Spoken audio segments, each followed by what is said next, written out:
سلطان صلاح الدین ایوبی اور ایک یہودی عورت کی کہانی۔ سلطان صلاح الدین ایوبی کے زمانے میں ایک یہودی عورت تھی جو اسلام پر ریسرچ کر رہی تھی۔ اس نے اسلام کے بارے میں بہت کچھ سیکھا، بہت کچھ پڑھا۔ ایک سوال جس کا جواب اسے کہیں سے نہ ملا وہ یہ تھا کہ آخر خنزیر کے گوشت میں ایسی کیا برائی ہے جس کی وجہ سے خنزیر کا گوشت کھانا اسلام میں حرام قرار دیا گیا ہے۔ صرف یہی ایک بات تھی جو اس کو اسلام قبول کرنے سے روک رہی تھی۔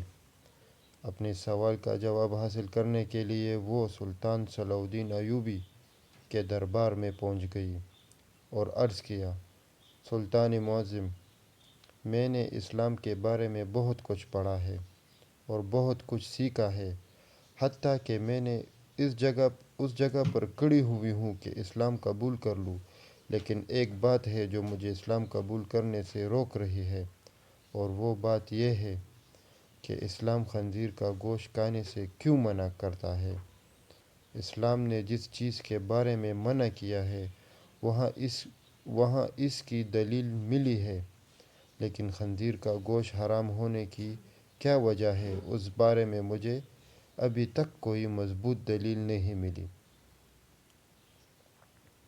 میں نے بائبل کو پڑھا تو بائبل میں بھی خنزیر کا گوشت کھانے سے منع نہیں کیا گیا، لیکن اسلام کیوں منع کرتا ہے؟ آخر اس گوشت میں ایسی کیا خرابی ہے کہ اسلام اس کو کھانے سے منع کرتا ہے؟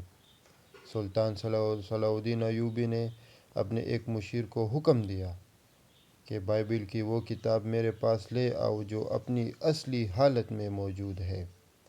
جب بائبل کی کتاب پیش کی گئی تو سلطان نے وہ حوالہ تلاش کر کے اس یہودی عورت کو دکھایا جہاں لکھا ہوا تھا کہ خنزیر کا گوشت کھانا منع ہے۔ خاتون نے حیران ہو کر کہا، یہ کیا بات ہوئی؟ میرے پاس جو کتاب ہے اس میں تو لکھا ہوا ہے کہ خنزیر کا گوشت کھانا منع نہیں۔ یہ سن کر سلطان نے جواب دیا، مجھے ترس آتا ہے تمہارے ان لکاریوں پر جنہوں نے اپنی عیاشیوں کے لیے اس پاک کتاب کو اپنے لفظوں سے تبدیل کر دیا ہے۔ تمہارے پاس جو بائبل ہے یہ اپنی اصلی حالت میں موجود نہیں۔ ابھی تو میں نے صرف اس کتاب سے ثابت کیا ہے کہ خنزیر کا گوشت کھانا منع ہے، اب میں اسے سائنسی لحاظ سے بھی ثابت کروں گا۔ پھر سلطان نے اس عورت سے کہا کہ کل صبح خنزیر کا گوشت پکا کر میرے دربار میں لے آنا۔ دوسرے دن اس عورت نے خنزیر کا پکا ہوا گوشت سلطان کی خدمت میں پیش کر دیا۔ سلطان نے اس کو کراہٹ سے دیکھتے ہوئے کہا کہ اب اس کی بوٹی کے 2 حصے کرو۔ خاتون نے جب چھری سے بوٹی کے 2 حصے کیے تو درمیان میں سے گوشت کچا تھا۔ سلطان نے خاتون سے کہا کہ کیا تم نے اس گوشت کو اچھی طرح پکایا نہیں؟ تو وہ کہنے لگی، نہیں سلطان معظم، میں نے تو اس کو بہت اچھی طریقے سے پکایا ہے۔ تو سلطان نے کہا کہ اب تمہاری سمجھ میں یہ بات آ گئی ہوگی کہ یہ حرام گوشت ہے، اسے جتنی بھی اچھی طرح پکایا جائے یہ درمیان میں کچا رہ جاتا ہے، اور جب یہ تمہاری پیٹ کے اندر جاتا ہے تو بے ہستی بیماریوں کا سبب بنتا ہے۔ دوسری بات یہ کہ سور جس جگہ رہتا ہے یہ اپنے ارد گرد کی تمام گندگی حتیٰ کہ انسان کی گندگی کو بھی کھا جاتا ہے۔ اس کی خوراک بہت ہی غلیظ ہوتی ہے، اس حوالے سے وہ غلاظت اس کے گوشت میں بھی شامل ہوتی ہے جو بذات خود بیماریوں کا منبع ہے۔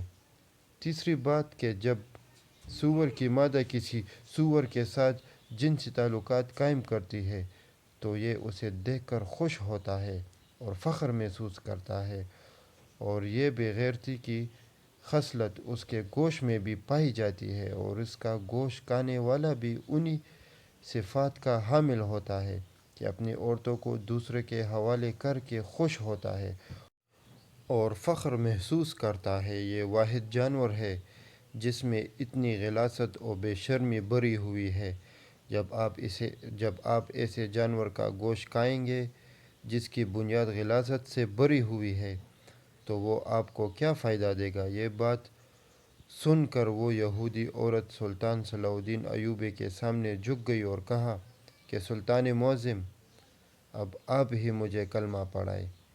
سلطان صلاح الدین ایوبی نے اس عورت کو کلمہ پڑھایا اور تمام دربار اللہ اکبر کے بلند نعرے سے گونج اٹھا۔ جزاک اللہ۔